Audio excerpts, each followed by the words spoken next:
विमला 25 साल की थी। पति के मौत के बाद वह बिल्कुल अकेली रह गई थी और वह तन्हाई में दिन काट रही थी। अब सबसे बड़ा विमला का दुख यह था कि वह अपनी जवानी कैसे काटेगी। हर रात वह तड़प तड़प कर गुजार रही थी। विमला का मायके में भी कोई नहीं था, बस उसके भैया भाभी थे जो किसी तरह उसकी शादी करवाकर अपने सिर से बोझ उतारना चाहते थे। उसकी भाभी ऐसे लड़के की तलाश कर रही थी कि कोई ऐसा लड़का मिल जाए जो मजबूरी में आकर वह विमला से शादी कर ले और दहेज का पैसा बच जाए।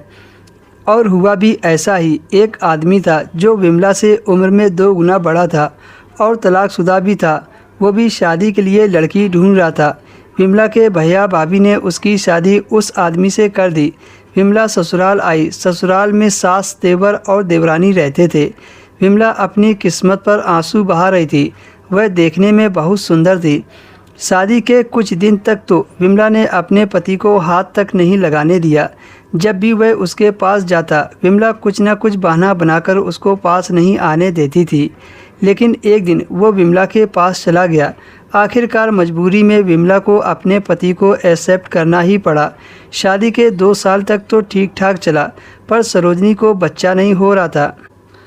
एक दिन विमला को पड़ोस की एक औरत ने बताया कि तुम्हारे पति की पहली पत्नी ने तुम्हारे पति को इसी वजह से छोड़ दिया था। इस बात ने विमला को अंदर तक तोड़ दिया था कि उसका पति नामर्द है। इतनी बड़ी बात उसने अब तक छुपाकर रखी थी। अब विमला मायके भी नहीं जा सकती थी क्योंकि विदाई के वक्त उसके भैया भाभी ने कह दिया था कि अब दोबारा यहाँ कदम मत रखना। और 2 साल के अंदर अचानक ही विमला के पति की हार्ट अटैक से मौत हो गई थी। अब विमला बिल्कुल अकेली हो गई थी और वह तन्हा रात गुजारने लगी। रात उसे काटने को दौड़ती थी। अब उसे जवानी तंग करने लगी थी और वह हमेशा यही सोचती रहती कि कैसे उसकी ज़िंदगी गुजरेगी। बात बात पर उसकी सास और देवरानी ताने देने लगी थी कि जब तुम्हारा पति नहीं रहा तो तुम यहाँ रहकर क्या करोगी। अब तुम अपने मायके चली जाओ, हम तुम्हारा खर्च नहीं उठा सकते। उन लोगों ने विमला का जीना दुश्वार कर दिया था, लेकिन उसकी किस्मत में तो और दुख लिखा था। एक दिन विमला को धक्के मारकर घर से बाहर निकाल दिया।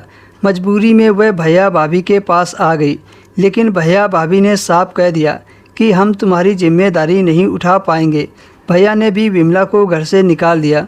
अब विमला मारी मारी सड़कों पर घूमने लगी। तभी एक आदमी की नज़र विमला पर पड़ी और विमला से पूछा, तुम इधर उधर कहाँ घूम रही हो। विमला ने कहा, साहब मैं काम ढूंढ रही हूँ और मेरे पास रहने के लिए कोई आशियाना भी नहीं है। उसने कहा, तुम मेरे घर चलो, वहाँ घर का काम करना और वहीं खाना रहना भी। विमला के पास उस आदमी के घर जाने की सिवा कोई चारा भी नहीं था। वह विमला को अपने घर लेकर आ गया। घर आने के बाद उसने विमला को कुछ खाने को दिया, फिर कुछ नए डिजाइन के कपड़े लाकर दिए और कहा, इसे पहन लो। विमला ने छोटे छोटे कपड़े देकर मना कर दिया और ऐसे ही कमरे में चली गई। उसने एक कमरा विमला को दे दिया। विमला को डर लग रहा था कि कहीं उसके साथ गलत ना हो, लेकिन रात को विमला के साथ जो हुआ था उसे देखकर विमला की रूह कांप गई थी। दोस्तों, इसके आगे की कहानी अगर आपको चाहिए तो कमेंट में विमला पार्ट 2 लिखें।